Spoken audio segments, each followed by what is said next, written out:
Magandang araw mga boss, dito na tayo sa last part. At kung napanood niyo yung part 2, pinalitan ko ito ng dalawang shock absorber dito sa likuran dahil nga sa pag dumaan kami sa humps, masyadong makalug dito sa likurang bahagi ng sasakyan ni customer. At dahil sa naikabit ko na yung dalawang bagong shock absorber dito sa likuran ng sasakyan ni customer, dito naman ako ngayon sa differential.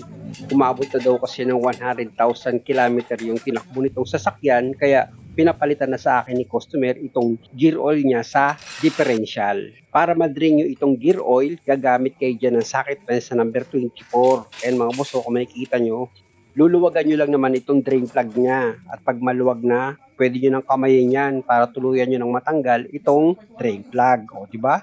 Basic lang.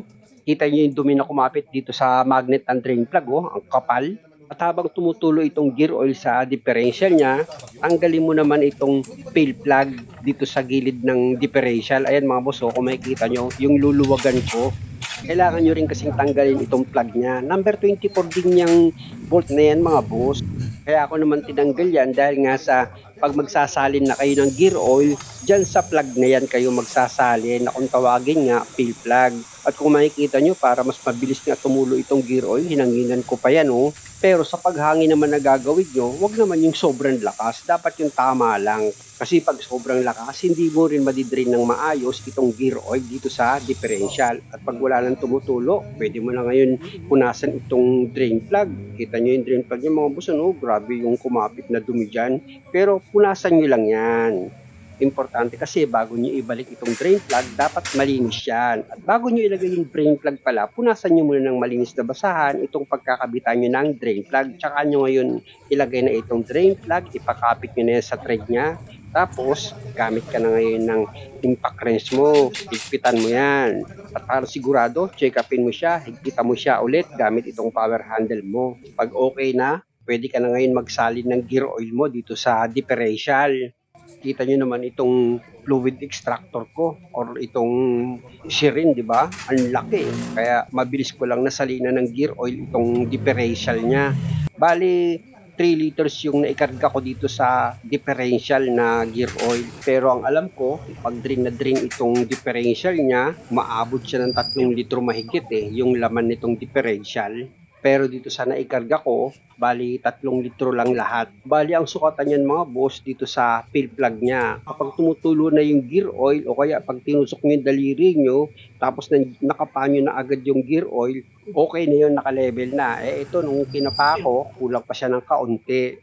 Pero nabasa na rin ng gear oil itong daliri ko, kaya lang kulang pa ng kaunti. Kaya itotodo ko na itong ilalagay ko na gear oil, tapos punasan ko yan dahil nga sa tumutulo na, tsaka ako ngayon papasok yung daliri ko. Ayan na mga boss, yung gear oil kumapit na dito sa daliri ko. Ibig sabihin okay na, kaya ibalik ko na itong fill plug niya. Siya nga pala mga boss, para sigurado kayo na tama nga yung sukat ng gear oil na nilagay nyo dito sa differential, dapat antay yung pagkakapark nyo dito sa sasakyan. At syempre itong fill plug nya, dapat maayos yung pagkakahigpit nyo dyan para hindi tumulo yung gear oil. Ilapit ko itong camera mga boss para makita nyo yung fill plug ng differential. Diyan kayo magsasali ng langis at tanggalin nyo yan. At dito naman sa ilalim, dyan naman kayo magdi-drain. At dahil sa okay na ako dyan, punta na ako dito sa harapan ng sasakyan ni customer. Dahil nga sa iscan ko naman daw itong sasakyan niya. Kasi nga baka may mga fault code na daw ito, hindi niya pa alam. At kung may lalabas naman daw ng fault code, maagapan ito kung ano ang dapat gawin. Sabi ko nga, kung kaya naman i-delete na lang natin yun. Kasi nga, sabi ko kay customer, kung talaga namang may sira sa mga sensor yan, hindi ko yan madi-delete kahit anong gawin ko. Ang lalabas dyan, fail to delete. Siya pala mga boss, habang hinihintay natin yung lalabas dito sa quick test, mag-shoutout muna ako. Unahin ko si Epe Hoodie ng Sets Republic. Boss, kumusta ka dyan? Maraming salamat sa panonood at sa suporta mo. Ganon din kay Nilo Yu na nasa ibang bansa din siya. Shoutout na kita kahit papaano, bawas homesick. Dalangin ko na ingatan ka nawa ng Diyos at maraming salamat sa panonood. Balik na ako dito sa ginagawa ko mga boss, yun lang, may isang fault code na lumabas. At nang tinignan namin sa report, ito palang fault code na lumabas ay dati na palang pina-check up yan ni customer. Kaya ang gagawin ko dyan, i-delete ko na lang. Singit ko lang mga boss, every time na nagpapacheck up kayo ng sasakyan, gaya nga dito sa mga pang-ilalim nyo, huwag kayo agad-agad bibili ng pyesa. Hangga't maaari, nagpapa-second opinion muna kayo para masigurado kayo na yung pyesa na gustong papalitan sa inyo ng mekaniko ay totoong sira nga talaga. Balik na nga ako dito sa ginagawa ko. Okay na. May report pa siya para ano. Wala na. Ayun, okay na. Ayun mga boss, kung makikita nyo, na-delete ko na yung lumabas na fault code dito sa sasakyan ni customer. Kaya ibalik ko na yan sa menu, tapos sugutin ko na itong socket wire ng scanner ko. Nang sa ganun, pwede na kaming mag-road test ni customer. Para malaman nga namin na tama yung hatol ko. Kasi nga, pag dumaan kami sa hubs, malakas yung uga nitong likuran ng sasakyan ni customer. At ang hatol ko nga, palit ng shock absorber dito sa likuran. At hindi totoo na yung shock absorber dito sa harapan ang may problema. At para sigurado, mag-road test na lang kami. Ayan o, ayan, humps yan o. Tignan mo. Binigla mo na lahat, di ba? Pero di mo makitang umalog yung sasakyan. Kaya na, umaalog eh. Walang tunog. At dahil sa okay na ito, hindi na mauga itong sasakyan ni customer. Sa bearing naman tayo kasi yung ano problema sa bearing? Sabi, papalitan daw. Sabi daw po, yung kanan Bumili daw ka rin. Bumili din Naku ako. po. Magkano isang bearing? Tuto po sa Toyota. Biro mo? Bali, 4-4 po. Yan. Nagsisimula ang ugo kapag takbo ka ng 40, 60. Sa pag-road test na ginagawa namin, iniimbestigahan ko si customer kung nakakarinig ba siya ng ugong habang tumatakbo itong sasakyan. At sa'yo marinig mo, ganon. Wala. Wala namang uhong na gano'n. Ang ginawa po, pinaikot. Giginak. Oo. Pinaikot, sabi niya, sir, mo, may vibrate dito. Pinahawak naman sa akin. Alam ang vibrate, tinanggal yung gulong?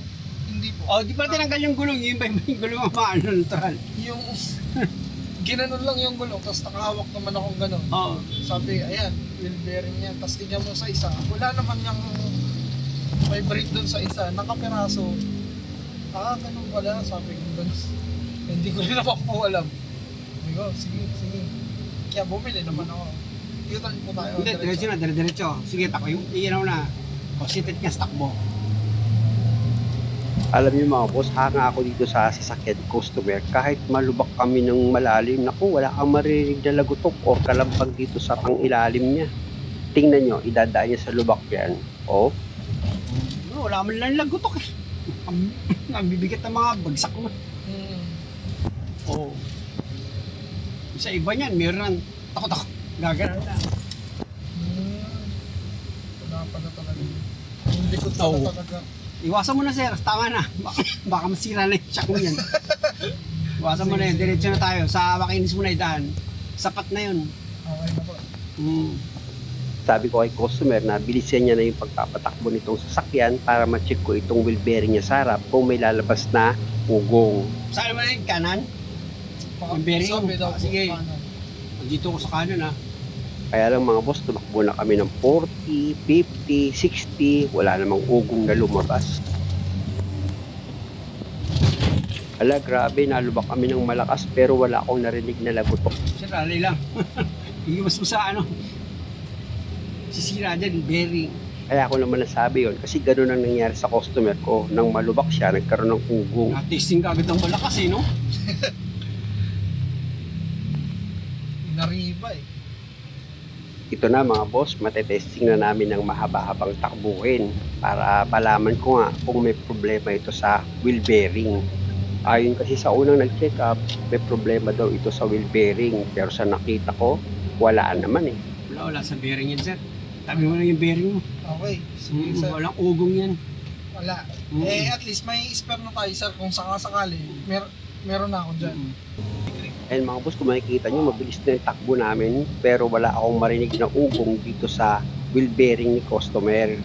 Ayan, dapat meron na yan. Ganyan ka, ano na kilometer. Ganyan kataas, meron na yan. Mag-bearing. Wala eh. Ganda-ganda ng stock na bearing. Mapalitan mo. Kaya sinabihan ko na lang si customer na itabi niya lang yung pyesa para pag nagkaroon ng problema, meron siyang pamalit. Mga tropa natin sa ibang lista. Ay, kilala mo ba? Hindi naman po. Kilala po yung ano. Left turn tayo? Diyan po. Opo. Kilala yung talyer, pero po yung mga Hindi ba ko sakyan ito talaga? Wala talaga akong marinig na. 100, Serious? 100 to sir Ray, ha? Hindi. 100, 2,000. Ang tibay naman. Wala kalago-lago to. Ano po eh, personal lang kasi talaga. Yung Tibay ano? pang office. Ano ba yung lugar mo? Inuwi mo, wala gaano lubak? Meron naman po. Ganun ako magmaneho, yung napapadaan po ako sa ganun na Oh? mabilis po. Tibay Kasi minsan Oh? po, hindi ko na napapansin. Yan, katulad po yan. Napapansin ko naman pero Hindi mo naman maiwasan. hindi mo naman maiwasan. May mga ganito rin po sa amin. Alam niyo mga boss, first time ko kasing nakasakay ng umabot na ng 100,000 kilometer mahigit yung tinakbo ng sasakyan, pero wala akong marinig na kahit madlang lagutok or kalampag dito sa paing ilalim ng sasakyan ni customer. Kaya nga, puring-puri ako sa sasakyan niya. Yung temperature mo, kumusta? Okay naman Okay. po. Di ibig sabihin, hindi tayo kailangan magdagdag ng kulat. Ay, sa temperature sa kulang po. Apo. Wala po ata to eh. Wala. Hindi, ibig sabihin, bibilig naman yun pag di ba? Ay, Sige, ilaw siya. wala naman pong ilaw. Okay, buksan mo lang tapos check ulit yung kulat. Sabihin mo lang maigi. Sige po. At dahil sa okay na itong sasakyan ni customer, muli maraming salamat sa panonood.